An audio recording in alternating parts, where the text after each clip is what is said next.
Mesdames, Messieurs, chers présidents, chers directeurs généraux, chers collègues, bienvenue à ces assises qui sont organisées avec nombreux de nos partenaires. Je vais essayer de n'oublier personne, le MEDEF, et je salue Patrick Martin qui va s'exprimer juste après. France Industrie, je salue la présence d'Alexandre aussi, Alexandre Sobo qui est là. L'Association française des centres de ressources technologiques, l'Association des instituts Carnot, l'Association des sociétés de recherche sous contrat, le CETIM, le Comité Richelieu, le réseau des CTI et avec le soutien d'AEF. J'espère que je n'ai oublié personne. Merci en tout cas à tous de votre présence. Alors, nous sommes réunis aujourd'hui parce que, je vais dire, l'auditoire normalement est conquis d'avance, nous sommes tous convaincus et nous voulons d'ailleurs par cette journée aussi tous réaffirmer l'importance de la coopération entre le monde académique et les entreprises. La R&D constitue un enjeu vital pour notre tissu économique, et puis si on dézoome plus généralement pour la bonne santé de nos sociétés, avec un S majuscule, ou de notre société. C'est un déterminant absolument clé de la compétitivité de bon nombre de nos entreprises, de la capacité à se différencier, à faire le break, si je puis dire, par rapport à nos concurrents, et puis aussi regarder plus loin, anticiper les ruptures qui transforment nos marchés, nos business models, les produits et ce qui va avec. On voit bien d'ailleurs que pour porter ces meilleurs fruits, la recherche a vraiment besoin de combiner l'apport des deux mondes, le monde académique, le monde des entreprises, pour produire ce qu'ils ont de meilleur. De manière assez schématique, quand je regarde nos entreprises, ou une entreprise, finalement, notre recherche va se déployer généralement sur 3 horizons. Un premier horizon qui est celui des évolutions plutôt incrémentales. On va chercher à améliorer nos produits avec un savoir qui est maîtrisé par l'entreprise. Le deuxième horizon, lui, consiste plutôt à faire évoluer nos chaînes de valeur, intégrer pour le coup des savoirs nouveaux. Et là, effectivement, l'entreprise commence à incorporer des savoirs qui ne sont pas que les siens et souvent issus du monde académique. Et puis le troisième horizon, de manière peut-être un peu schématique, mais le troisième horizon est celui des ruptures technologiques où on va créer pour le coup de nouveaux produits, de nouveaux services, parfois de nouveaux même business models, on va parfois même créer de nouveaux marchés. Et ça, ce type d'innovation et cet horizon nécessite un apport scientifique important. On voit bien donc à travers ce petit schéma finalement que l'entreprise qui cherche à préparer l'avenir, préparer son avenir, doit se projeter sur ces 3 niveaux et au moins 2 de ces 3 niveaux fait appel à la collaboration entre l'entreprise et le monde académique. Alors bien sûr, pour que ce cercle vertueux fonctionne le plus, je dirais, de manière le plus productif, pleinement, il faut bien sûr que le monde de l'entreprise s'engage. Premièrement, il faut aussi que la recherche publique s'engage, il faut qu'elle en ait aussi envie. Je crois que c'est le cas dans bon nombre de cas. Et puis, il faut aussi un soutien clair en matière de politique publique pour, quelque part, agir comme catalyseur de cette collaboration. C'est bien donc cette conviction qui nous a, je dirais, amené à constituer l'ordre du jour de l'agenda de cette journée, avec, vous verrez, des tables rondes, des témoignages, des contributions à la fois d'entrepreneurs, de chefs d'entreprise, du monde de l'entreprise, du monde académique aussi, des chercheurs, et puis un certain nombre de responsables politiques qui viendront plutôt en fin d'après-midi d'ailleurs nous parler sur cette thématique.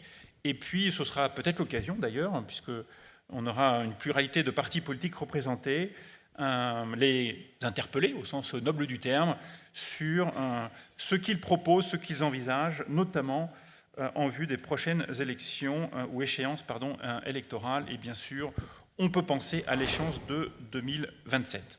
On conclura cette journée avec l'intervention de M. Thierry Breton, qui était l'ancien président de la NRT, mais qui a moult fonctions et moult cordes à son arc, qui viendra nous donner sa vision en fin de journée.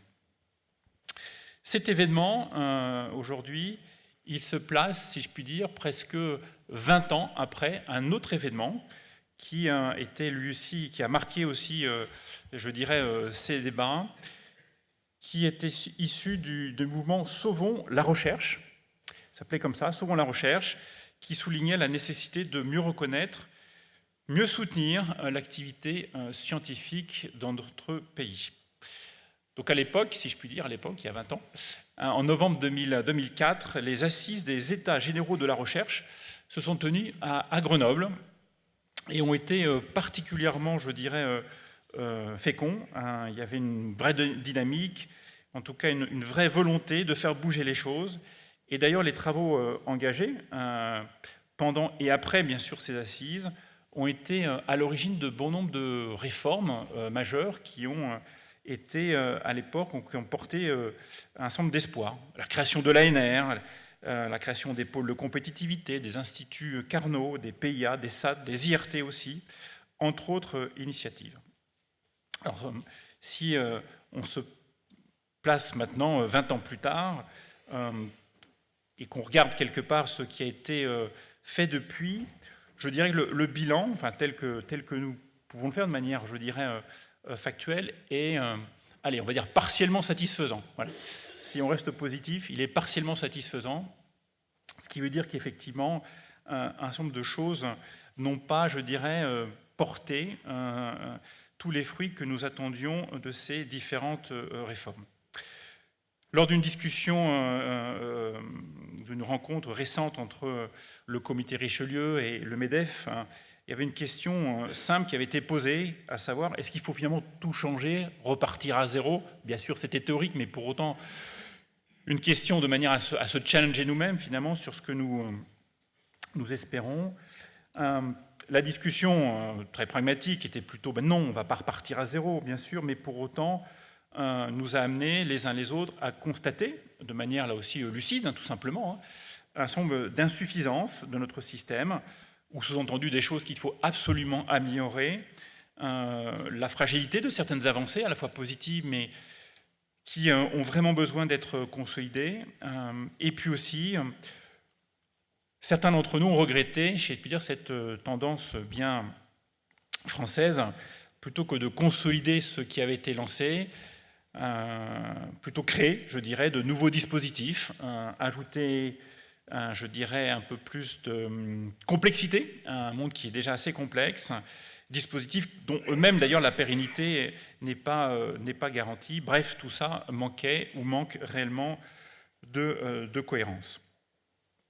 Autre constat plutôt, je dirais, alarmant ou en tout cas préoccupant, selon là aussi des travaux récents que nous avons menés, une entreprise sur deux nous dit ne pas être convaincue de l'importance de la recherche, alors que ça devrait nous sembler assez spontané. Une entreprise sur deux nous le dit, et encore moins de la nécessité de coopérer avec la recherche académique ou les laboratoires académiques, alors même que bien souvent, la R&D, effectivement, est une condition de survie, de développement à long terme dans une compétition mondiale féroce. Autre point à avoir en tête, ou quelque part à améliorer, ou handicap, il est lié à la formation de nos jeunes.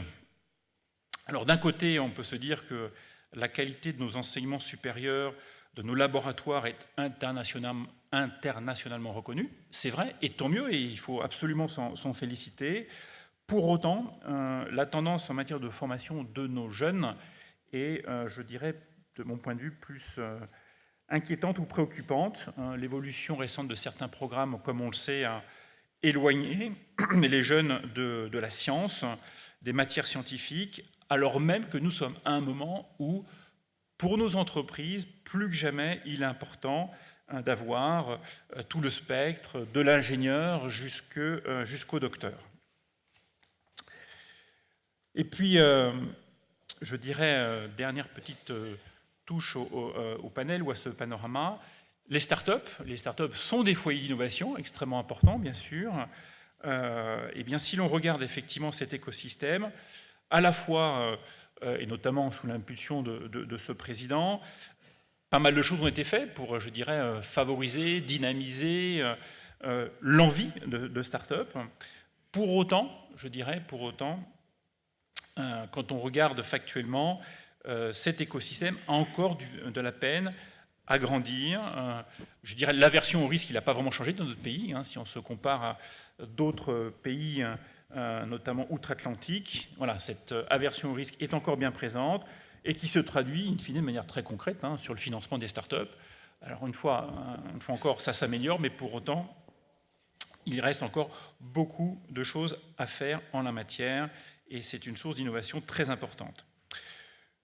Voilà, en quelques mots sur cette petite introduction, je dirais que cette journée est pour nous l'occasion de rappeler haut et fort un certain nombre de réalités. Premièrement, que la coopération entre chercheurs et industriels est vraiment au cœur de notre capacité à produire des innovations décisives et notre pays et nos entreprises en ont besoin. Deuxièmement, que sans recherche, là aussi c'est un peu caricatural, mais c'est vrai qu'il n'y aura pas de dynamique. On aura du mal à entretenir une dynamique économique, une dynamique en matière d'emploi et quelque part, si on dézoome, une dynamique ou une forme de cohésion sociale qui est si importante dans ces moments. Et puis aussi que la collaboration, cette collaboration que nous promouvons est un fondement clé de la recherche et de l'innovation. Il faut absolument, je dirais, le dire, le répéter, le faire savoir pour donner envie à ceux qui spontanément n'y pensent pas forcément. Un dernier mot, là encore, pour faire le lien entre cette thématique et puis un enjeu qui est devenu, je dirais, très visible dans le débat public ces dernières années, qui est celui de la souveraineté. Cet enjeu de souveraineté s'est installé probablement pour longtemps dans, je dirais, le cadre de nos préoccupations d'une façon générale, et certainement renforcé depuis 2022, depuis la guerre en Ukraine. Alors quel rapport, vous allez me dire?